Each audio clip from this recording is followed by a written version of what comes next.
Welcome back to my channel experience with Rupa. আমার আজকের video টক ঝাল মিষ্টি তেঁতুলের আচার। তো বন্ধুরা কথা না বাড়িয়ে চলুন দেখে নেওয়া যাক এই টক ঝাল মিষ্টি তেঁতুলের আচারটি আমি কিভাবে তৈরি করেছি। তেঁতুলের টক ঝাল মিষ্টি আচার বানানোর জন্য এখানে আমি 300 গ্রাম তেঁতুল নিয়েছি। তেঁতুলগুলো কিন্তু গোটা গোটা রয়েছে। আর আজকের তেঁতুলের আচারটা আমি বীজ সহ করব। রোদ্রে দেওয়ার ঝামেলা ছাড়াই কিন্তু তেঁতুলের আচারটা 1 বছর সংরক্ষণ করতে পারবেন। তবে তেঁতুলে কিন্তু কোনো জল দেওয়া যাবে না। এখানে আমি ভিনেগার নিয়েছি, ভিনেগার দিয়েই আচারটা করব। এবার ভিনেগারের সঙ্গে তেঁতুলটা প্রায় 10 মিনিটের মতো ভিজিয়ে রেখে দেব। তেঁতুলের আচার বানানোর জন্য যেসব উপকরণ লাগছে সেগুলো একটু দেখে নেওয়া যাক। 5 ফোড়ন, মৌরি, জিরা, গোটা শুকনা মরিচ। এবার গোটা মশলাগুলো শুকনো কড়াই একটু টেলে নিব। প্রথমে আমি শুকনা মরিচগুলো দিয়ে দিব এবং হালকা একটু টেলে শুকনা মরিচগুলো আদা ভাঙা করে নিব। এবার বাকি গোটা মশলাগুলো একসঙ্গে দিয়ে টেলে নিব। আমার গোটা মশলাটা ভেজে নেওয়া কমপ্লিট।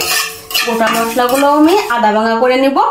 শুকনা মরিচটা আমি এভাবে আদা ভাঙা করে নিয়েছি। গোটা মশলাটা আমি আদা ভাঙা করে নিয়েছি। চলুন তাহলে দেখে নেওয়া যাক কিভাবে তেঁতুলের এই টক ঝাল মিষ্টি আচারটা তৈরি করি। ভিনেগার বা সাদা সিরকার ভিতরে যে তেঁতুলগুলো ভিজিয়ে রেখেছিলাম এখন হাত দিয়ে এভাবে একটু চটকিয়ে নিব। সম্পূর্ণ তেঁতুল আমি কিন্তু চটকিয়ে নিব না, জাস্ট হাত দিয়ে হালকা একটু চটকিয়ে নিব। এবার আচারটা বানাবো। তেঁতুলের টক ঝাল মিষ্টি আচার বানানোর জন্য চুলার উপর কড়াই বসিয়ে কড়াইটা গরম করে নিয়েছি। এবার পর্যাপ্ত পরিমাণে সরষের তেল দিয়ে দিব। আচার বানাতে গেলে কিন্তু সরষের তেলটা ব্যবহার করতে হবে। আমি সরষের তেলটা গরম করে নিয়েছি। এবার একটি শুকনো মরিচ ও 1 চা চামচ 5 ফোড়ন দিয়ে দিব। 5 ফোড়নে যখন ফোড়ন চলে আসবে ঠিক তখনই তেঁতুলগুলো দিয়ে দিব।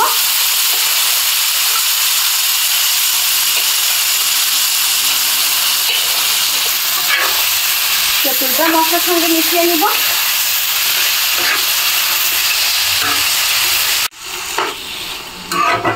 তেলের সঙ্গে তেঁতুলটা আমি প্রায় 5-6 মিনিটের মতো জাল করে নিয়েছি।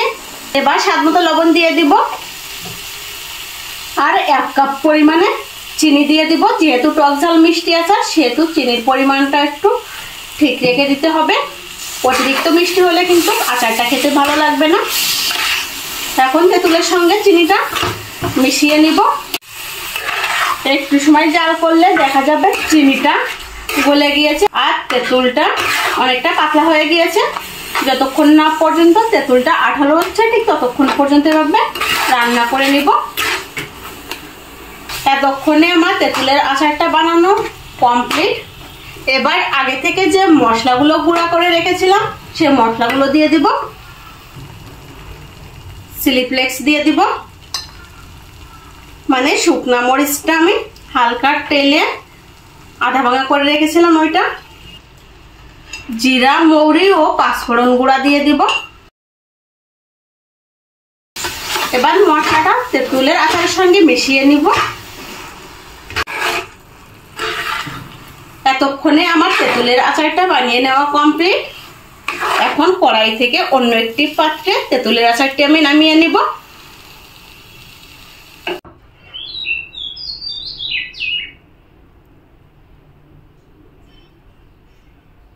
বন্ধুরা আমার আজকের এই টক ঝাল মিষ্টি তেঁতুলের আচারের রেসিপিটি যদি ভালো লেগে থাকে তাহলে ভিডিওটিতে লাইক কমেন্ট করবেন এবং বেশি বেশি করে শেয়ার করবেন। আজকের এই ভিডিওটি সম্পূর্ণ দেখার জন্য আপনাকে অসংখ্য ধন্যবাদ।